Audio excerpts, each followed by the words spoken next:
La doctrina del pecado y de la gracia y doctrinas relacionadas. Vamos a ver la antropología del periodo patrístico, la importancia de los problemas antropológicos. Mientras que las controversias cristológicas agitaban la Iglesia del Oriente, otros problemas tales como el pecado y la gracia, el libre albedrío y la divina predestinación iban saliendo al primer plano en Occidente. Su importancia difícilmente puede ser sobreestimada desde el punto de vista del cristianismo práctico. Su importancia en cuanto a la obra de la redención es incluso más evidente que la de las cuestiones cristológicas. Es en este campo donde se encuentran las principales líneas demarcadoras entre las grandes divisiones del cristianismo. El doctor Cunningham dice: nunca ha habido, en efecto, tanto indicio de verdadera religión personal como en aquella donde la divinidad del Hijo de Dios ha sido negada. Pero frecuentemente ha habido una profesión de sana doctrina en este tema, como en aquella donde la divinidad del Hijo de Dios ha sido negada. Pero frecuentemente ha habido una profesión de sana doctrina en este tema, mantenida por mucho tiempo, donde ha habido muy poco de religión verdadera. Mientras que no solo no ha habido mucha religión verdadera donde no hubo una profesión sustancial de sana doctrina respecto a los puntos implicados en la controversia pelagiana, sino que también, y este es el punto de contraste, la decadencia de la verdadera religión siempre ha sido acompañada de una gran medida de error doctrinal sobre estos temas, siendo la acción y reacción de estos dos sobre cada uno de las otras rápida y manifiesta. La antropología de los padres griegos. El interés principal de los padres griegos radicaba en el campo de la teología y la cristología, y aunque discutieron cuestiones antropológicas, estas fueron tocadas muy superficialmente. Había un cierto dualismo en su pensamiento sobre el pecado y la gracia, lo cual llevó más bien a representaciones confusas, con un énfasis predominante sobre las doctrinas que mostraban una manifiesta afinidad con las posteriores enseñanzas de Pelagio antes que con las de Agustín. Se puede decir, en cierta medida, que ellos prepararon el camino para el pelagianismo. En nuestra breve discusión, una simple indicación de las principales ideas predominantes entre ellas será suficiente. Su opinión del pecado fue, particularmente al principio, mayormente influenciada por su oposición al gnosticismo, con su fuerte énfasis en la necesidad física del mal y su negación del libre albedrío. Enfatizaron el hecho de que la creación de Adán en la imagen de Dios no implicaba su perfección ética, sino solamente la perfectibilidad moral de su naturaleza.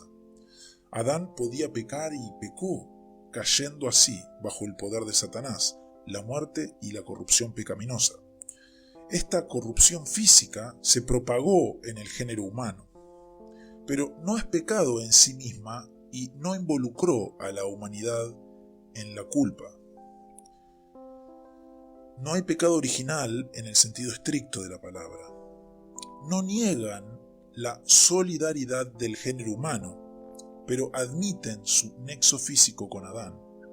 Sin embargo, este nexo solamente se relaciona con lo corporal y la naturaleza sensual, que se propaga de padre a hijo y no a la parte más elevada y racional de la naturaleza humana, la cual es, en todo caso, creación directa de Dios. No ejerce ningún efecto inmediato sobre la voluntad, sino que la afecta solo intermediariamente a través del intelecto. El pecado siempre se origina en la libre elección del hombre, y ello es el resultado de debilidad e ignorancia. Consecuentemente, los niños no pueden considerarse culpables porque han heredado solo una corrupción física. Debe notarse, sin embargo, que hubo algunas variaciones de esta opinión general. Orígenes admitía que cierta polución hereditaria se adhirió a cada uno al nacer y encontró la explicación para ello en la caída prenatal o pretemporal del alma, acercándose así bastante a la doctrina del pecado original. Gregorio de Nicea se acercó aún más a la enseñanza de esta doctrina. Sin embargo, el gran Atanasio y Crisóstomo la evitaron escrupulosamente. Naturalmente, la doctrina de la gracia divina, que era más predominante en las enseñanzas de los padres griegos, fue profundamente influenciada y mayormente determinada por su concepción del pecado. En general, el énfasis principal estaba en el libre albedrío del hombre, antes que en la operación de la gracia divina.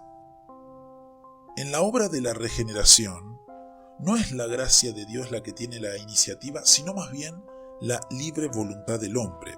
Pero, aunque ésta empieza la obra, no puede completarla sin la ayuda divina. El poder de Dios coopera con la voluntad humana y la capacita para dejar lo malo y hacer lo que es agradable a los ojos de Dios. Estos padres no siempre hacen una clara distinción entre el bien que el hombre natural es capaz de hacer y aquel bien espiritual que requiere la intervención del poder del Espíritu Santo. La aparición gradual de una opinión diferente en Occidente. Esta antropología griega influenció también a Occidente, más o menos en los siglos II y III, pero en el III y IV, la semilla de la doctrina que estaba destinada a ser predominante en Occidente, gradualmente hizo su aparición especialmente en las obras de Tertuliano, Cipriano, Hilario y Ambrosio. El traducianismo de Tertuliano fue sustituido por el creacionismo de la teología griega, y esto preparó el camino para la doctrina del pecado innato, en distinción del mal innato.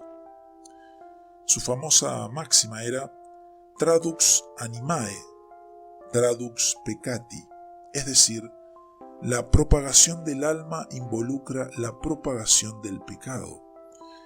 Él unió la doctrina del traducianismo con la doctrina del realismo, según la cual Dios creó la naturaleza humana en general, tanto alma como cuerpo, y la individualiza mediante la procreación. En este proceso, la naturaleza no pierde sus cualidades distintivas, sino que continúa siendo inteligente, racional y voluntaria en cada punto y en cada una de sus individualizaciones, de tal modo que sus actividades no cesan de ser racionales y responsables. El pecado de la naturaleza humana original permanece siendo pecado en todas las existencias individuales de esta naturaleza. Tertuliano representa solo el inicio de la antropología latina, y algunas de sus expresiones aún recuerdan las enseñanzas de los padres griegos. Él habla de la inocencia de los niños, pero probablemente asume esto solo en el sentido relativo de que ellos son libres de los pecados actuales, y no niega totalmente el libre albedrío, aunque reduce la eficiencia humana al mínimo. Algunas veces usa un lenguaje que tiene el sabor de la teoría sinergista de la regeneración, es decir, la teoría de que Dios y el hombre obran juntos en la regeneración. En los escritos de Cipriano se ve una creciente tendencia hacia la doctrina de la pecaminosidad original del hombre y una renovación monergista del alma. Al parecer, él sostiene que la culpa del pecado original no es tan grande como aquella del pecado actual. La doctrina de una naturaleza pecaminosa, en distinción de una naturaleza corrupta, es aún afirmada más claramente en los escritos de Ambrosio e Hilario. Ellos enseñan claramente que todos los hombres han pecado en Adán y por lo tanto nacen en pecado. pero al mismo tiempo no se adhieren a la doctrina de la corrupción total de la voluntad humana y consecuentemente se adhieren a la teoría sinergista de la regeneración, aunque parecen más inciertos y contradictorios en esta materia que algunos de los padres más antiguos. En resumen, en ellos encontramos una preparación gradual para el punto de vista agustiniano del pecado y de la gracia.